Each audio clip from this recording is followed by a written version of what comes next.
Well,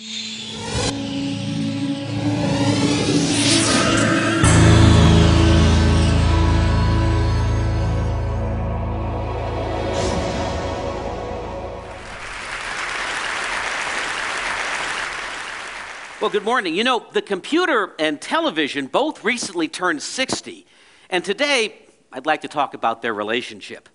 Despite their middle age, if you've been following the themes of this conference or the entertainment industry, it's pretty clear that one has been picking on the other. So it's about time that we talked about how the computer ambushed television, or why the invention of the atomic bomb unleashed forces that led to the writer's strike. And it's not just what these are doing to each other, but it's what the audience thinks that really frames this matter. To get a sense of this, and it's been a thing we've talked about all week, I recently talked to a bunch of tweeners. I wrote on cards, television, radio, MySpace, internet, PC, and I said, just arrange these from what's important to you and what's not, and then tell me why. Let's listen to what happens when they get to the portion of the discussion on television.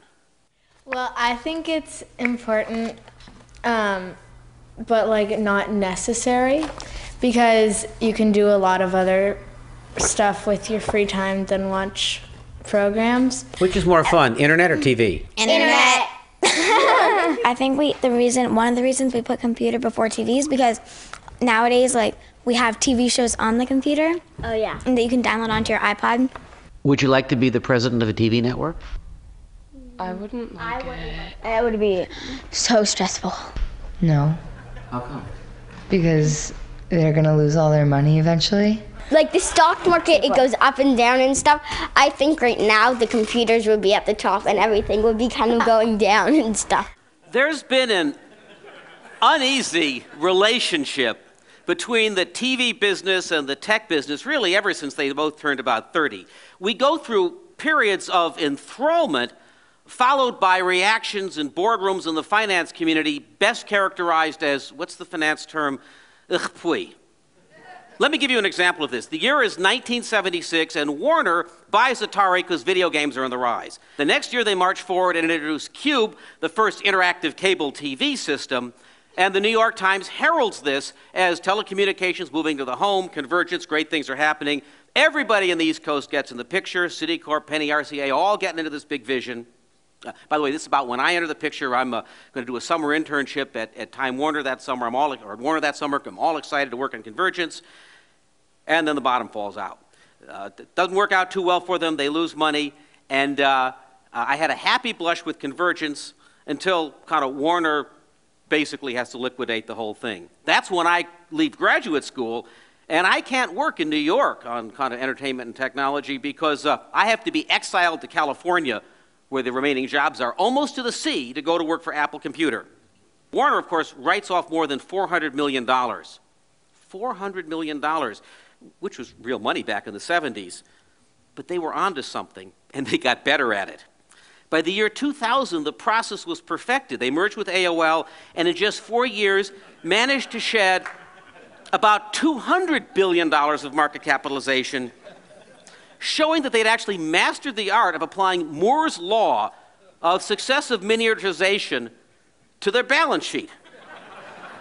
Now, I think that one reason that the media and the entertainment communities, or the media community, is driven so crazy by the tech community is that tech folks talk differently. You know, for 50 years we've talked about changing the world, about total transformation. For 50 years it's been about hopes and fears and promises of a better world. And I got to thinking, you know, who else talks that way? And the answer is pretty clearly, it's people in religion and in politics. And so I realized that actually the tech world is best understood not as a business cycle, but as a messianic movement. We promise something great, we evangelize it, we're going to change the world.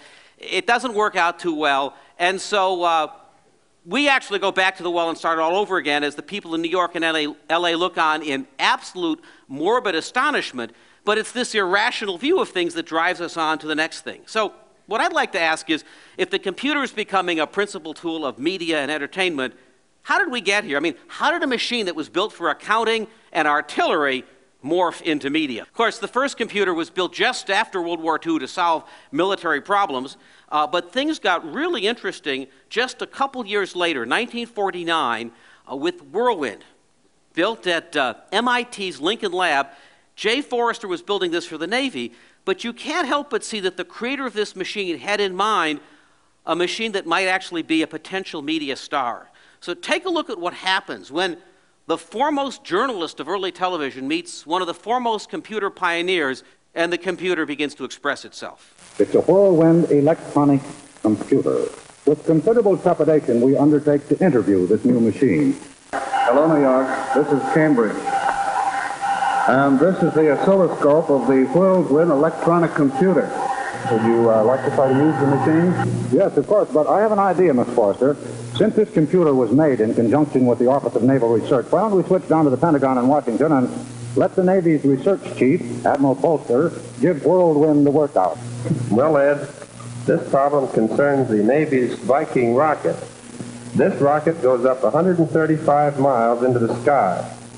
Now, at the standard rate of fuel consumption, I would like to see the computer trace the flight path of this rocket and see how it can determine at any instant, say at the end of 40 seconds, the amount of fuel remaining and the velocity at that instant.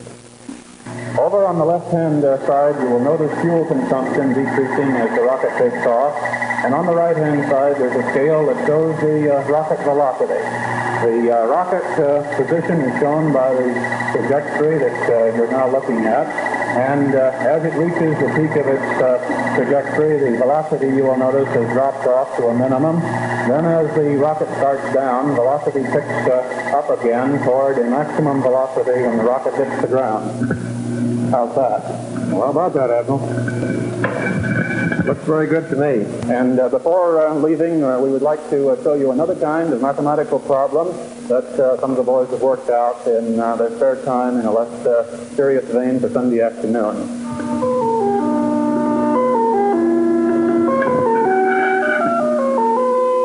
Thank you very much indeed, Mr. Foster and the MIT lab.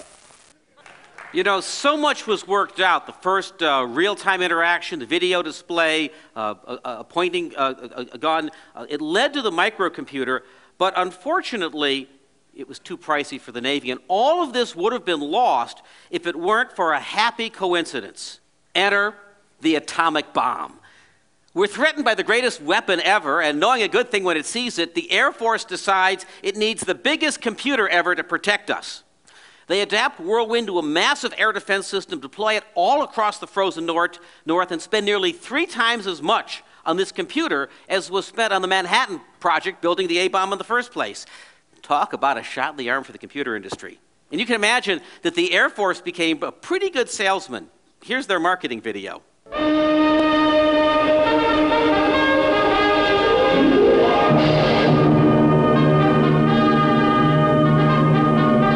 In a mass raid, high-speed bombers could be in on us before we could determine their tracks. And then it would be too late to act.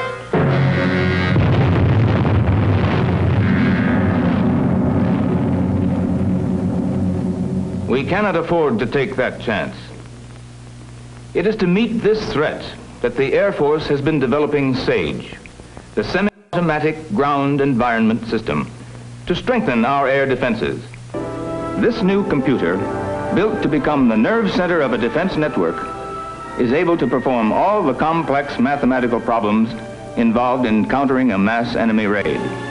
It is provided with its own powerhouse, containing large diesel-driven generators, air conditioning equipment, and cooling towers required to cool the thousands of vacuum tubes in the computer.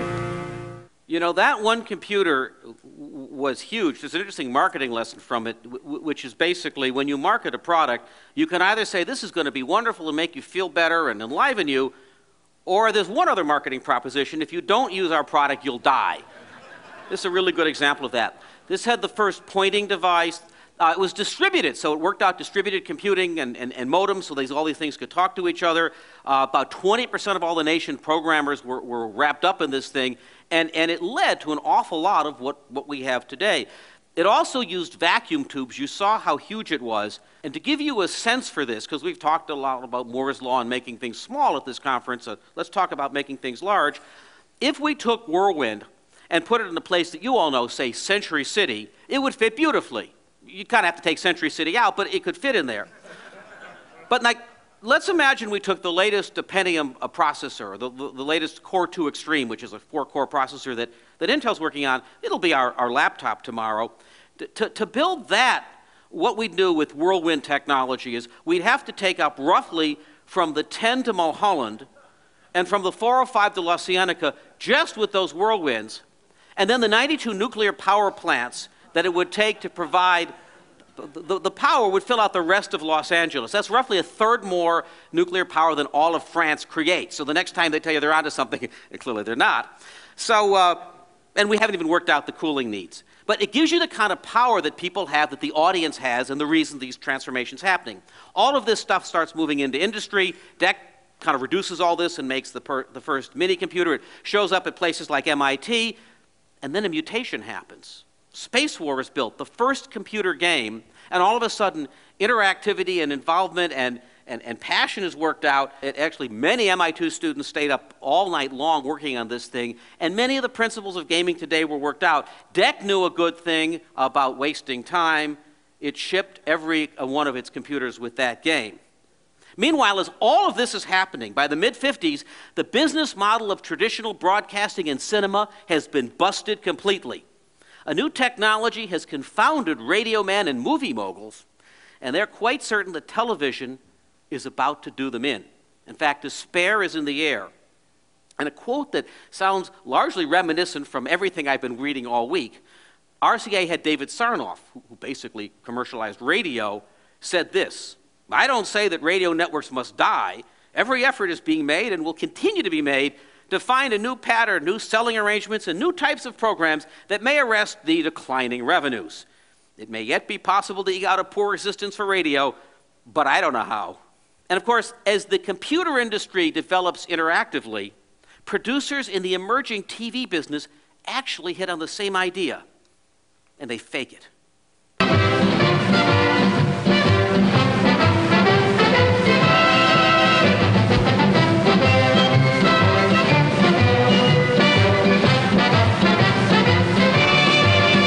Boys and girls, I think you all know how to get your magic windows up on the sets. You just get them out, first of all, get your winky-dink kits out, get out your magic window and your erasing cloth and rub it like this. That's the way we get some of the magic into it, boys and girls. Then take it and put it right up against the screen of your own television set and rub it out from the center to the corners like this. Make sure you keep your magic crayons handy, your winky-dink crayons and your erasing cloth, because you'll be using them during the show to draw like that. You all set? Okay, let's get right to the first story about Dusty Dan. Come on into the secret lab. It was the dawn of interactive TV, and you may have noticed they wanted to sell you the Winky-Dink kits. Those are the Winky-Dink crayons. I know what you're saying. Pete, I could use any ordinary open-source crayon. Why do I have to buy theirs? I assure you that's not the case. Turns out they told us directly that these are the only crayons you should ever use with your Winky-Dink magic window. Other crayons may discolor or hurt the window. This proprietary principle of vendor lock-in would go on to be perfected with great success as one of the enduring principles of windowing systems everywhere. It led to lawsuits, federal investigations, and lots of repercussions, and that's a scandal we won't discuss today. But we will discuss this scandal, because this man, Jack Barry, the host of Winky-Dink, went on to become the host of 21, one of the most important quiz shows ever, and it was rigged and it became unraveled when this man, Charles Van Doren, was outed after an unnatural winning streak, ending Barry's career, and actually ending the career of a lot of people at CBS. It turns out there was a lot to learn about how this new medium worked. And 50 years ago, if you'd been at a meeting like this and were trying to understand the media, there was one prophet and only but one you wanted to hear from, Professor Marshall McLuhan. He actually understood something about a theme that we've been discussing all week. It's the role of the audience in an era of pervasive electronic communications. Here he is talking from the 1960s. If the audience can become involved in the actual process of making the ad, then it's happy. It's like the old quiz shows. They were great TV because it gave the audience a role, something to do. They were horrified when they discovered they'd really been left out all the time because the shows are rigged. Now, this is a horrible misunderstanding of TV on the part of the programmers. You know, McLuhan talked about the global village. If you substitute the word blogosphere, the internet today, it is very true that his understanding is probably very enlightening now. Let's listen to him. The global village is a world in which you don't necessarily have harmony. You have extreme concern with everybody else's business and much involvement in everybody else's life. It's a sort of Ann Landers column writ large. And it doesn't necessarily mean harmony and peace and quiet, but it does mean huge involvement in everybody else's affairs. And so the global village is as big as the planet and as small as the village post office. Well, we'll talk a little bit more about him later. We're now right into the 1960s. It's the era of big business and data centers for computing, but all that was about to change. You know, the expression of technology reflects the people and the time of the culture it was built in. And when I say that code expresses our hopes and aspirations, it's not just a joke about messianism, it's actually what we do. But for this part of the story, I'd actually like to throw it to America's leading technology correspondent, John Markoff. Do you want to know what the counterculture and drugs, sex, rock and roll, and the anti-war movement had to do with computing? Everything. It all happened within 5 miles of where I'm standing at Stanford University between 1960 and 1975. In the midst of revolution in the streets and rock and roll concerts in the parks, a group of researchers led by people like John McCarthy, a computer scientist at the Stanford Artificial Intelligence Lab, and Doug Engelbart, a computer scientist at SRI, changed the world. Engelbart came out of a pretty dry engineering culture, but while he was beginning to do his work, all of this stuff was bubbling on the Mid-Peninsula. There was LSD leaking out of Kesey's Veterans Hospital experiments and other areas around the campus, and there was music literally in the streets. The Grateful Dead was playing in the pizza parlors. People were leaving to go back to the land. There was the Vietnam War, there was black liberation, there was women's liberation. This was a remarkable place at a remarkable time, and into that ferment came the microprocessor. I think it was that interaction that led to personal computing. They saw these tools that were controlled by the establishment as ones that could actually be liberated and put to use by these communities that they were trying to build. And most importantly, they had this ethos of sharing information. I think these ideas are difficult to understand because when you're trapped in one paradigm, the next paradigm is always like a science fiction universe. It makes no sense. The stories were so compelling that I decided to write a book about them. The title of the book is What the Dormouse Said, How the 60s Counterculture Shaped the Personal Computer Industry. The title is taken from the lyrics to a Jefferson Airplane song. The lyrics go, remember what the dormouse said, feed your head, feed your head, feed your head.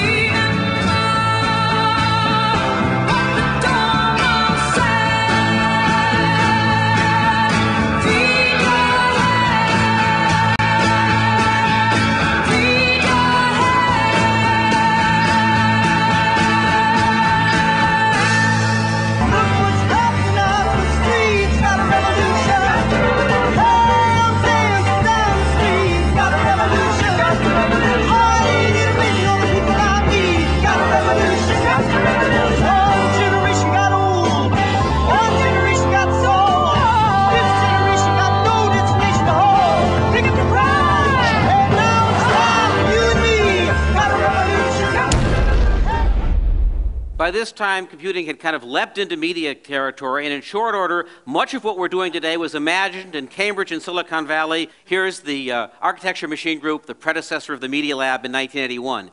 Meanwhile, in California, we were trying to commercialize a lot of this stuff. HyperCard was the first program to introduce the public to hyperlinks, where you could randomly hook to any kind of picture or piece of text or data across a file system, and we had no way of explaining it. There was no metaphor. Was it a database, a prototyping tool, a scripting language? Heck, it was everything. So we ended up writing a marketing brochure where we asked a question about how the mind works, and we let our customers play the role of so many blind men filling out the elephant.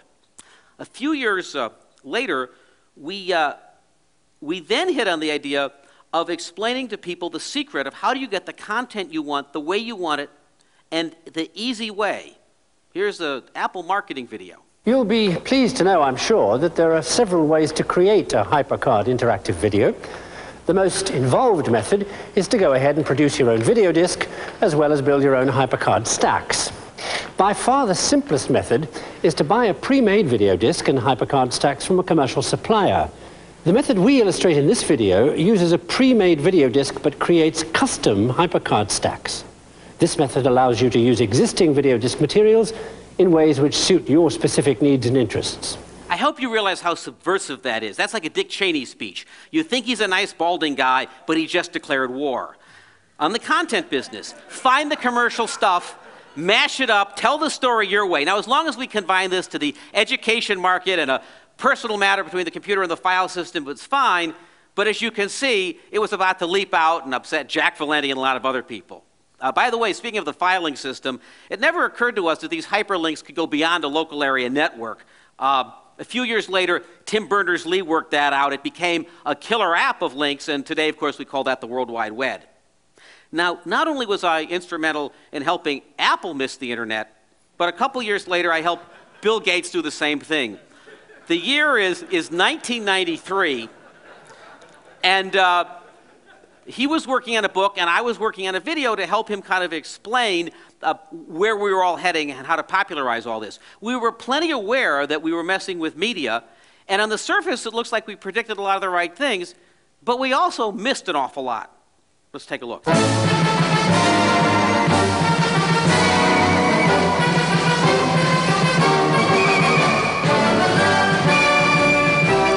pyramids, the Colosseum, the New York subway system, and TV dinners. Ancient and modern wonders of the man-made world all. Yet each pales to insignificance with the completion of that magnificent accomplishment of 21st century technology, the digital superhighway. Once it was only a dream of technoids and a few long-forgotten politicians. The digital highway arrived in America's living rooms late in the 20th century. Let us recall the pioneers who made this technical marvel possible. The digital highway would follow the rutted trail first blazed by Alexander Graham Bell.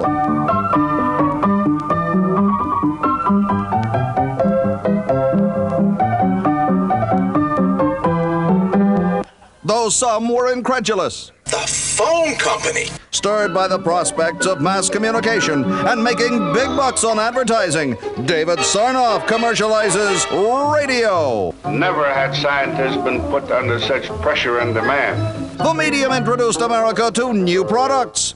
Say, Mom, Windows for radio means more enjoyment and greater ease of use for the whole family. Be sure to enjoy Windows for radio at home and at work.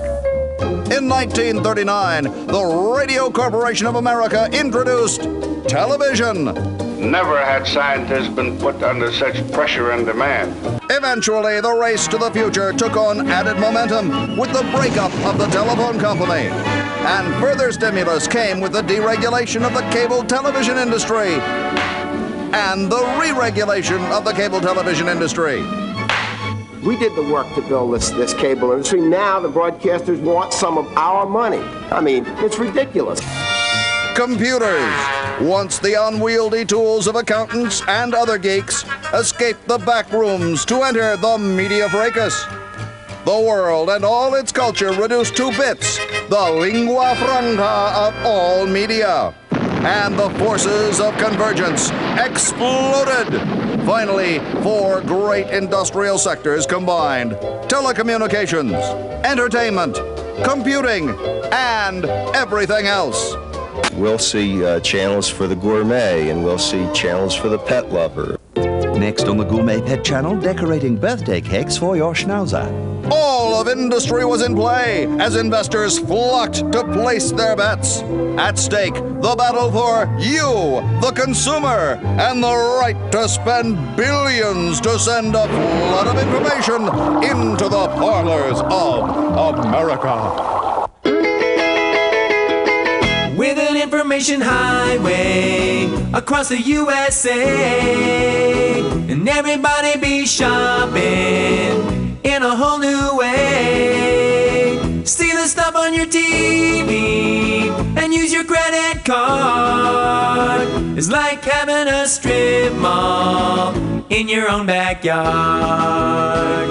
So catch an old movie, play a video game, watch Punch and Judy, it's all the same. But digital convergence can bring it all to you, and it must be progress, 'cause it's all brand new. We missed a lot. You know, we missed the internet, the long tail, the role of the audience, open systems, social networks. It just goes to show how tough it is to come up with the right uses of media. Thomas Edison had the same problem. He wrote a list of what the phonograph might be good for when he invented it, and kind of only one of his ideas turned out to have been the right early idea. Well, you know where we're going on from here. We come into the era of the .com, the World Wide Web, and I don't need to tell you about that because we all went through that bubble together. But when we emerge from this in what we call Web 2.0, things actually are quite different. And I think it's the reason that the TV is so challenged. If Internet 1 was about pages, now it's about people. It's a customer. It's an audience. It's a person who's participating. It's the formidable thing that is changing entertainment now. Because it gave the audience a role, something to do.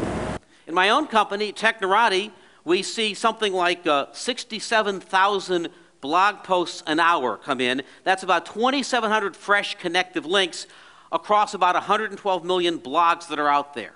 And it's no wonder that as we head into the writer's strike, odd things happen. You know, it reminds me of that old saw in Hollywood that producers, anyone who knows a writer, I now think a network boss is anyone who has a cable modem. But it's not a joke. This is a real headline.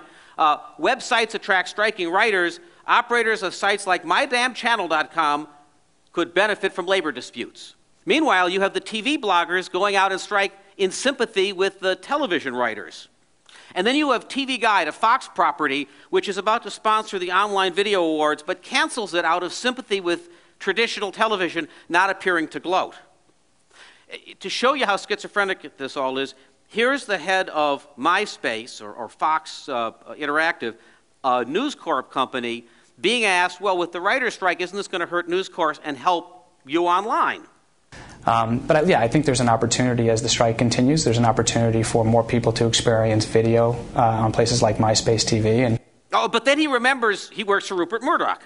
Yeah, well, first, you know, I'm part of News Corporation as part of Fox Entertainment Group. Obviously, we hope that the strike the issues are resolved as quickly as possible. One of the great things that's going on here is the globalization of content really is happening. Here's a clip from a video, from a piece of animation that was written by a writer in Hollywood. Animation worked out in Israel, farmed out to Croatia and India, and it's now an international series. The following takes place between the minutes of 2:15 p.m. and 2:18 p.m. in the months preceding the presidential primaries. You'll have to stay here in the safe house until we get word the terrorist threat is over. You mean we'll have to live here? Together? With her? Well, there goes the neighborhood. The company that created this, Anaboom, is an interesting example of where this has had a traditional TV animation costs, say, between $80,000 and $10,000 a minute. They're producing things for between $1,500 and $800 a minute, and they're offering their creators 30% of the back end in a much more entrepreneurial manner. So it's a different model. What the entertainment business is struggling with, the world of brands is figuring out. For example, Nike now understands that Nike Plus is not just a device in its shoe, it's a network to hook its customers together. And the head of marketing at Nike says, people are coming to our site an average of 3 times a week. We don't have to go to them, which means television advertising is down 57% for Nike. Or as Nike's head of marketing says, we're not in the business of keeping media companies alive, we're in the business of connecting with consumers.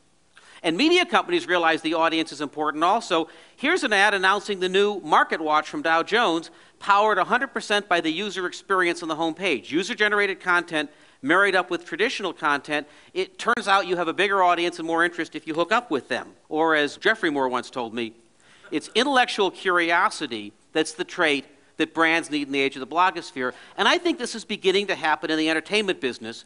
One of my heroes is songwriter Allie Willis, who just wrote The Color Purple and has been an R&B rhythm and blues writer. And this is what she said about where songwriting's going. With millions of collaborators, what is a song? Because to look at them strictly as fans is missing what this medium is about. So to wrap up, I'd love to throw it back to Marshall McLuhan, who 40 years ago was dealing with audiences that were going through just as much change. And I think that today, traditional Hollywood and the writers are framing this perhaps in the way that it was being framed before. But I don't need to tell you this. Let's throw it back to him. We are in the middle of a tremendous clash between the old and the new. The medium does things to people, and they're always completely unaware of this.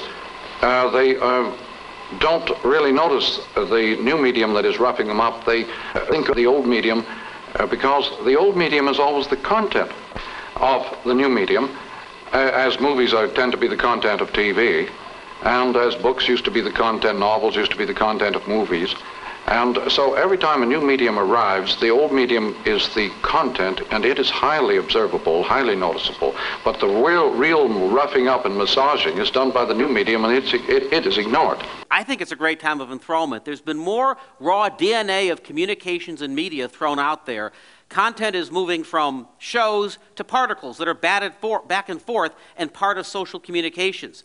And I think this is going to be a time of great renaissance and opportunity. And whereas television may have gotten beat up, what's getting built is a really exciting new form of communication, and we kind of have the merger of the two industries and a new way of thinking to look at it. Thanks very much.